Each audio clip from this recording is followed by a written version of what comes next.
검찰이 어제 열린 박근혜 전 대통령의 결심 공판에서 징역 30년에 벌금 1,185억 원을 구형했습니다. 국정농단 사건의 몸통격이자 헌정 사상 처음으로 파면된 박 전 대통령의 죄질을 무겁게 본 건데요. 하지만 박 전 대통령 끝까지 법정의 모습을 드러내지는 않았습니다. 추은호 해설위원 또 양지열 변호사와 함께 오늘의 이슈 자세히 살펴보겠습니다. 안녕하십니까? 안녕하세요. 네. 자, 징역 30년, 유기징역의 상한선인데요. 자, 박근혜 전 대통령에 대한 검찰의 어제 구형 어떻게 보셨습니까? 일단 박근혜 전 대통령이 재판에 참석하지 않았습니까? 네. 작년 10월부터 이렇게 재판에 참석하지 않고 골석 재판으로 진행이 되다 보니까 어떻게 보면 이번 사건의 실체적 진실을 명확하게 박 대통령 전 측의 입에서 이렇게 듣는 부분들이 부족했다라는 부분들이 굉장히 아쉽습니다. 네. 우리나라 대통령이라는 직 자리는 굉장히 엄중한 자리 아닙니까? 말씀 안 드려도 헌법에 130개 조가 있는데 그중에 20개 조항이 대통령에 대한 겁니다. 네. 그 정도로 국가의 최고 국가 원수이고 최고 권력자이고 국민을 대표한다라는 그런 막중한 자리인데 네. 그 현직 대통령 시절에 벌어졌던 그 국정농단이 어떻게 벌어진 건지 우리가 그러면 제도적으로 무엇을 고쳐야 되는지를 여기서 교훈을 삼아야 되는데 전직 대통령이 이제는 전직 대통령입니다만은 현직 시절에 벌어진 일들에 대해서 자기 입으로 끝까지 이렇게 진술을 하지 않았다라는 것은 네. 그 전직 대통령이로서 반드시 해야 될 그런 책무들을 좀 포기한 것 아닌가. 그래서 무척 그 부분이 저는 개인적으로 좀 안타깝다라는 말씀 드리고 싶습니다. 네, 말씀드린 것처럼 유기징역의 최대 상한선인 징역 30년이 구형이 됐는데 그 여러 범죄가 중첩된 경합범의 경우 박 전 대통령도 마찬가지인데요. 경합범의 경우에는 최대 45년까지도 가능하다고 하던데요. 그 이제 법정 최고형 그 가장 중한 범죄 중에 하나에 1.5배까지를 곱할 수가 있기 때문에 네. 이론상으로 이제 45년도 가능하고 또 특가법상 뇌물죄 같은 경우에는 지금 10년 이상 무기징역이 가능해서 더 무거운 범죄도 충분히 가능하다. 구형이니까요. 네. 하지만 일단 어쨌든 뇌물이란 부분, 직권남용이란 부분 이런 그 경제범죄라든가 공무원의 범죄와 관련해서는 30년도 굉장히 이례적인 거긴 합니다. 네. 무기징역이나 이런 경우에는 사람의 생명을 해쳤다거나 이런 범죄일 때 주로 이제 검찰이 구형하고 선고도 그렇게 나오는 경우이기 때문에 네. 검찰로서는 가장 무겁게 책임을 물었다. 특히 이제 다른 것보다도 저는 과연 실행을 옮긴 그러니까 뇌물을 직접적으로 받고 어떻게 보면 국정을 농단한 주체 행동을 옮긴 최순실 씨와 그 뒤에서 그렇게 할 수 있도록 힘을 제공한 박 전 대통령과 누가 더 죄를 무겁게 볼 것이냐라는 것이 어떻게 보면은 이번 검찰 구형의 초점이었는데 검찰은 밝힌 것처럼 최종적인 책임자는 박 전 대통령이다. 더 무겁다라고 본 것이죠. 네, 벌금도 1,185억 원이 구형이 됐는데 최순실 씨와 같은 벌금이죠. 네, 일단 구형은 그런데 이제 최순실 씨도 실제로는 그만큼이 나오지 않았거든요. 네. 이거는 이제 뇌물죄에 있어서 받았다고 생각되는 돈의 2배에서 5배까지 이 벌금으로 할 수 있기 때문에 일단 네. 검찰이 그렇게 구형을 한 건데 저 금액은 사실 K스포츠나 미르재단에 출연됐던 금액들도 다 뇌물로 봤을 때만 가능한 금액이거든요. 네. 이 부분은 사실은 이렇게 1심 재판에서 최순실 씨는 그 부분은 뇌물로 받아들여지지 않았기 때문에 네. 이거는 어떻게 할까? 그런데 이제 검찰은 이 부분을 항소를 해서 네. 최순실 씨 재판도 별도로 다투고 있으니까 일단은 박 전 대통령에 대해서도 이것도 다 뇌물이 된다라는 전제 하에서 그걸 구형을 한 거죠. 재판부가 어떤 결정을 내릴지는 지켜봐야겠습니다만은 재산보다 벌금이 많을 경우 사실 지금 박 전 대통령은 알려진 재산은 지금 한 68억 원 정도로 알려져 있지 그렇습니다. 않습니까? 그러면은 벌금이 더 많이 나오면은 어떻게 되는 건가요? 일단 어제 검찰이 구형해서 보면 벌금 1,185가 있지만 추징금을 이렇게 구형하지는 않았습니다. 네. 그러니까 추징금이라는 것은 반드시 이제 그 범죄로 인해서 얻은 그 물건을 이렇게 다시 환수하든가 아니면 다른 재산을 이렇게 압류해서 얻어내는 건데 네. 어제는 추징을 이렇게 구형하지 않았기 때문에 박근혜 전 대통령이 만약에 벌금형을 돈을 내지 않고 노역형으로 하겠다라고 선택을 할 경우에는 만약에 선고 과정에서 거기다 이제 플러스가 되겠죠. 노역형이 지금 50억 이상일 경우에는 제가 알기로는 1,000일 이상 이렇게 하도록 돼 있기 때문에 네. 만약에 선고 과정에서 징역 25년이 나왔다 그러면은 벌금을 안 된다 그러면 거기에다가 합산해서 또 징역형이 노역장으로 유치되는 기간이 더 늘어난다 이렇게 보시면 될 것 같고요. 네. 앞서 말씀드린 대로 최순실 씨의 경우에도 이제 벌금형에 이렇게 1,180억 원이 선고가 됐지만 구형이 됐지만은 실제 선고액은 그렇게 많지는 않았거든요. 네. 많이 줄었단 말이죠.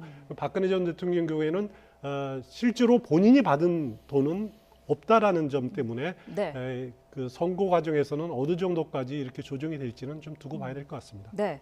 자, 결심 공판에서는 박 전 대통령이 본인의 억울함을 최후 진술을 통해서 좀 밝히지 않을까라는 생각도 있었습니다만 어제도 나오지 않았거든요. 그 부분이 이제 검찰이 사실 30년을 구형하는 데 있어서 고려했던 사항이거든요. 네. 지난 헌법재판소의 심리 과정이라든가 이후의 검찰의 수사 그리고 재판 과정에조차도 어떻게 보면은 본인이 설령 억울하다고 할지라도 국가 원수라는 자리에 있었던 만큼 최소한 헌법 질서를 지키는 모습을 마지막까지 보여주는 게 네. 타당하다고 볼 수 있는데 심지어는 이제 마지막 자신에 대한 결심이 있는 때 제가 봤을 때는 이 상황이라면 선고 때도 나오지 않았을 않을 것으로 지금 예상이 되고 있는데 네. 그런 부분 때문에 이제 심지어 벌서북 재판으로 결심마저도 한 상황이고요. 네. 그래서 불가피하게 국민들로서는 이 박 전 대통령이 지금 도대체 무슨 생각을 하고 있는지 도저히 알 수 없는 상황에 계속해서 연속수단에 놓여인 거죠. 네. 선고 기일에도 박 전 대통령이 불출석을 하면 어떻습니까? 그 연기를 하나요? 아니면 그냥 예정대로 진행이 지금 될까요? 상황으로 봤을 때 이미 골석 재판하는 순간 재판부로서는 충분하게 2번, 3번 이렇게 기회에 출석할 기회를 제공했고 어떤 불이익을 받을지도 다 설명을 했었고 그거를 감내해 가면서 골석 재판이 이루어졌기 때문에 네. 선고 박 전 대통령이 출석 안 한다고 선고를 미룰 것으로 보이지는 않습니다. 박근혜 전 대통령 구속 기간 만기일이 4월 16일입니다. 재판 날짜를 4월 6일로 잡았다라는 것은 박근혜 전 대통령이 선고 공판에 출석을 하지 않더라도 네. 당일날 선고를 하겠다라고 하는 재판부의 의지가 담겨 있다 이렇게 보시면 될 것 같습니다. 네. 뭐 박 전 대통령이 그 재판에도 모습을 드러내지 않고 있습니다만 국선 변호인들도 상당히 답답할 것 같아요. 지금 한 번도 만나지를 못하고 있는 상황 아니겠습니까? 그렇습니다. 그 국선 변호인들이 굉장히 답답할 겁니다. 한 번도 못 만나는 상황에서 변호를 해야 되니까 어제 그 변론을 하다가 한 변호인이 울먹이기도 했다라고 하지만은 네. 그렇더라도 이제 그 국선 변호인은 나름대로 주어진 환경에서 그래도 이제 최선을 다했다라는 생각이 드는데 네. 그래도 그 개인적으로는 굉장히 아쉬움이 많이 남을 겁니다. 네. 그 피고인을 한 차례도 접견하지 못한 상태에서 변론을 한다라는 것이 과연 자신의 변론 방향이 올바른 것인가 그런 부분들을 이렇게 점검하지 못하니까 참 굉장히 안타까웠겠지만은 그래도 국선 변호인으로서는 그 최선을 다했다 이렇게 저는 보고 싶습니다. 네, 어제 국선 변호인이 했던 이야기를 저희가 조금 전에 그래픽을 통해서 보여드렸는데요. 선처를 호소하면서 울먹이는 변호인도 있었고요. 물론 죄가 있지만은 박 전 대통령이 대통령직을 수행하면서 했던 업적까지는 없애지 말아달라라는 호소를 했다고요. 그러니까 일종의 저런 부분들은 이제 법적으로 다투기보다는 네. 양형에서 참고를 해달라라는 그야말로 글자 그대로 선처를 호소한 거거든요. 네. 말씀을 지적을 하신 것 같이 이 의뢰인이라고 할 수 있는 피고인을 만나봤어야 구체적인 사실에 대해서 다툴지 말지를 정하는데 그것이 없이 그냥 기록만으로 이전에 유영하 변호사가 진행했던 거를 이어받아서 하다 보니까 네. 국선 변호사들 입장에서는 저 부분이 너무나 답답한 거죠. 이런 겁니다. 어쨌든 변호사는 당사자를 대신해서 나와서 무슨 얘기를 해야 되는데 네. 당사자가 무슨 생각을 하고 있는지를 모르고 지금 얘기를 하는 거 아니겠습니까? 네. 그러다 보니까 상당히 답답한 모습이었고 5명의 변호사분들이 구선 변호사분들이 거의 최선을 다했고 돌아가면서 이제 최후 변론도 얘기를 했고 상당 부분 좀 무리한 부분도 있지만 어떤 부분은 좀 생각해 볼 부분도 있겠다라는 부분들도 있었거든요. 사실 최후 변론 내용을 꾸준히 보면 네. 그런 부분들도 어찌 보면 그 얘기는 이제 적극적으로 법적으로도 분명히 다퉈볼 부분이 있었는데 그런 것들조차도 박 전 대통령이 포기한 것처럼 그렇게 지금 법원에서는 받아들일 수밖에 없는 상황이죠. 그러면은 앞으로도 이 변호인단과 박 전 대통령은 만날 가능성이 없을까요? 현재로서 박 전 대통령의 태도로 봐서는 만날 이유도 없어 보이고요. 네. 만약에 그 최고 선고를 할 때도 나오지 않는다라면 선고를 할 때라도 나와야 그때 변호인단하고 만나고 항소 여부나 이런 것도 결정을 하는데 네. 그런 것들조차도 아예 다 거부를 하게 되면 아. 사실 1심에서 그냥 재판이 1심의 선고 결과대로 굳어지는 것까지도 저는 충분히 감안할 수 있을 것 같습니다. 왜 항소는 그냥 대리하기는 어렵거든요. 나중에 본인의 의사도 있어야 되기 때문에. 네. 자, 상황이 이런데 사실 박 전 대통령이 어떤 생각을 하고 있는지가 상당히 궁금하거든요. 그렇습니다. 이런 상황이 지속되면 본인에게 불리한 거를 알고 있지 않습니까? 그렇습니다. 이제 박근혜 전 대통령은 지난 작년 10월이었죠.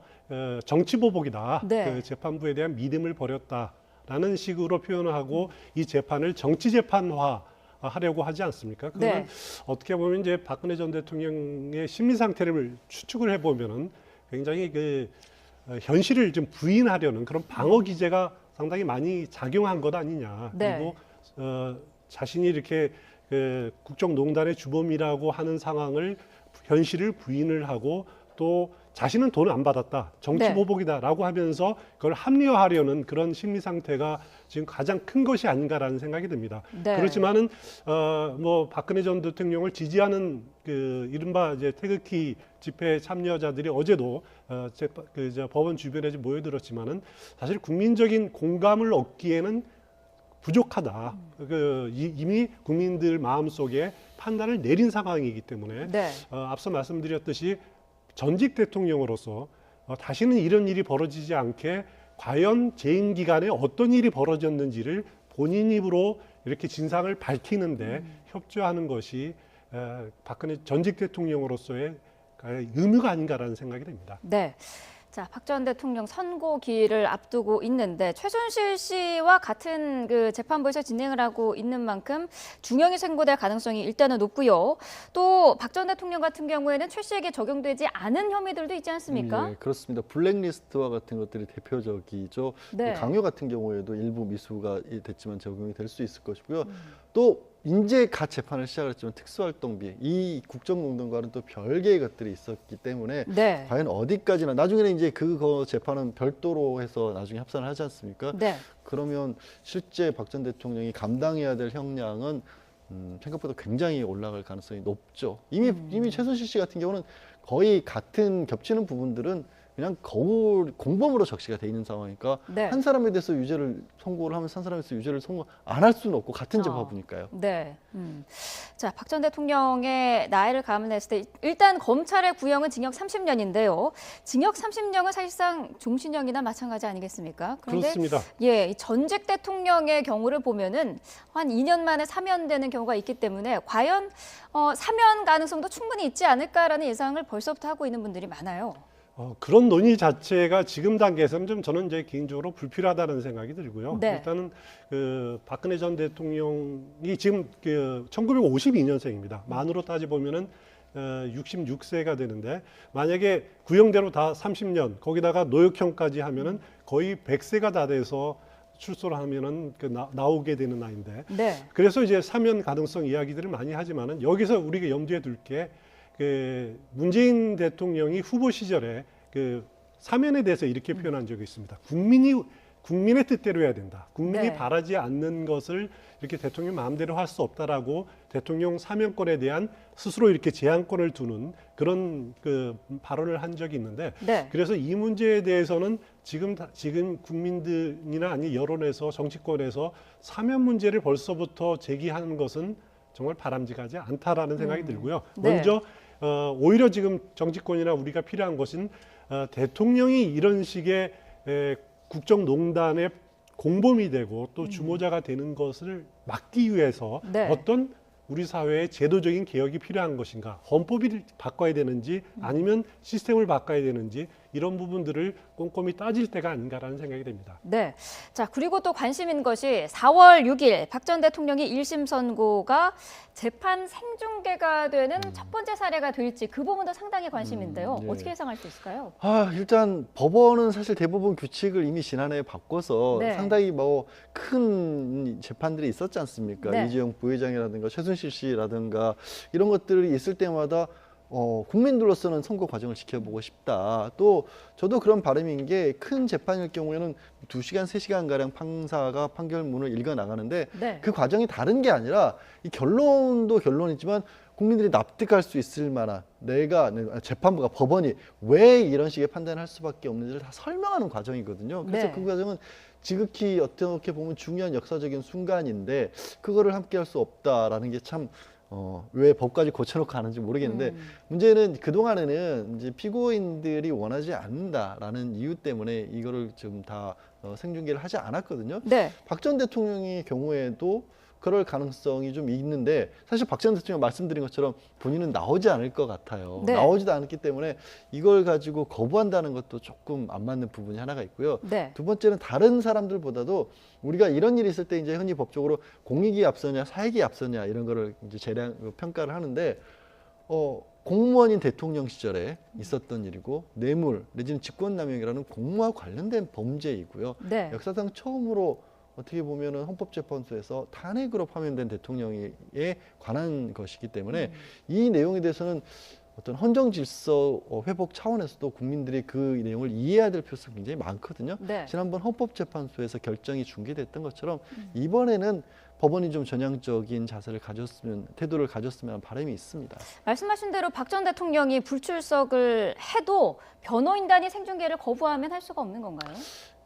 그거는 이제 재량권에 있습니다. 법원이 네. 할 수 없다라는 건 아닌데 이제 어떤 정치적 부담감 같은 것을 크게 느낄 가능성은 있죠. 이것이 과연 제가 말씀드린 것과 정반대 의미에서 여전히 또 박 전 대통령이 잘못된 어떤 정치적 위기에 처해 있다라고 생각하시는 분들도 있고 그런 거가 오히려 사회적 갈등을 불러일으킬 수 있다라고 법원이 판단을 하게 된다면 네. 못해서가 아니라 그런 이유 때문에 안 할 수 있는 재량권은 법원이 있는 거죠. 네. 박 전 대통령이 어제 검찰 구형량을 놓고 정치권의 반응도 엇갈리고 있는데 그렇습니다. 민주당은 당연한 결과다라는 입장이고 한국당은 뭐 사형보다 잔인하다 이런 표현까지 썼죠. 그렇습니다. 장제원 수석 대변인이 사형보다 잔인하다 네. 이런 논평을 했습니다. 논평 자체가 길지 않기 때문에 저도 뭐 행간의 의미를 보려고 그랬지만은 이렇게 별로 볼 건 없었지만은 네. 장제원 대변인에 대해서 잠깐 말씀드리면은 아시다시피 탄핵에 동참을 해서 탄핵에 찬성을 해서 당시에 새누리당을 탈당을 해서